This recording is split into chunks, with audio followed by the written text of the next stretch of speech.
Abbiamo parlato di comuni, grazie ovviamente, e abbiamo Maria Rosa Pavanello, Presidente ANCI Veneto. Prego.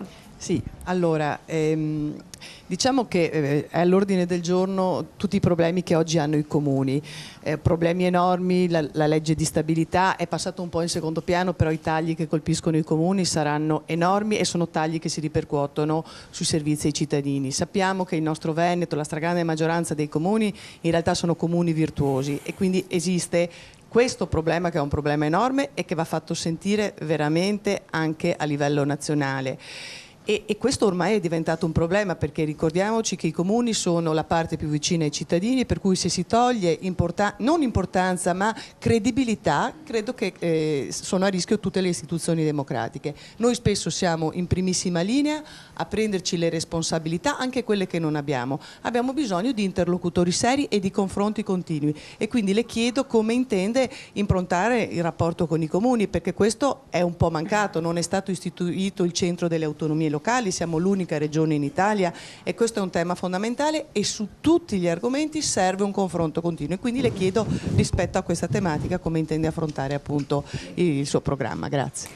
Tanto grazie alla Sindaco, ci tengo molto a questo tema perché avendo fatto la vice sindaco per 5 anni so che cosa vuol dire subire, se vuoi anche ingiustamente, un patto di stabilità che non ti consente di spendere risorse per i tuoi cittadini.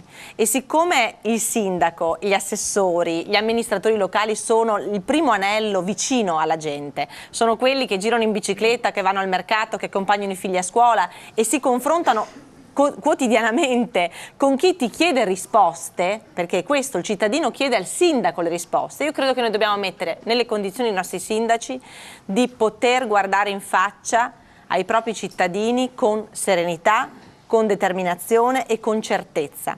Allora, da parte mia, siccome io vengo da quell'esperienza lì, cioè vengo dall'esperienza di amministratore, il cui vestito non ti togli mai, perché quando uno nasce sindaco o assessore si porta dietro questo vestito per sempre, in qualsiasi luogo vai, no? C'è questa pragmaticità, questa voglia di risolvere i problemi. Le dico questo, che da parte mia non solo ci sarà la massima disponibilità all'ascolto, ma ci sarà la massima disponibilità a rappresentarvi, perché ritengo che sia profondamente ingiusto che siano proprio i comuni virtuosi a subire le conseguenze più negative di regole che invece magari con i comuni meno virtuose vengono applicate, perché alla fine bisogna sempre derogare, perché alla fine c'è qualcuno più furbo di te che magari sfora il patto, ma c'è sempre qualcuno che glielo ripiana con i soldi magari dei comuni virtuosi. Allora, siccome la regione Veneto è una delle poche regioni, forse l'unica, che ha una specialità, cioè sta tra 2 regioni a statuto speciale, Friuli Venezia Giulia e Trentino Alto Adige. Ecco, parliamo di autonomia, parliamo di nuovi poteri, parliamo di un Veneto che vuole guidare anche da quel punto di vista le politiche infrastrutturali, le politiche di tutela del territorio, le politiche sociali.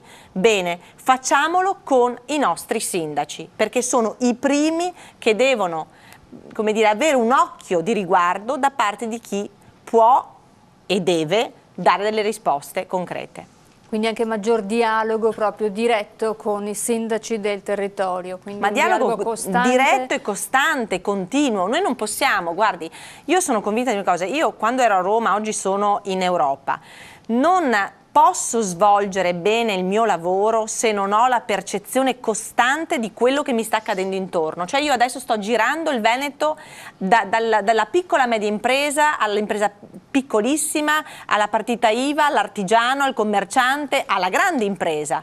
Non posso fare bene il mio lavoro da eurodeputato se non parto dall'ascolto di chi vive i problemi tutti i giorni.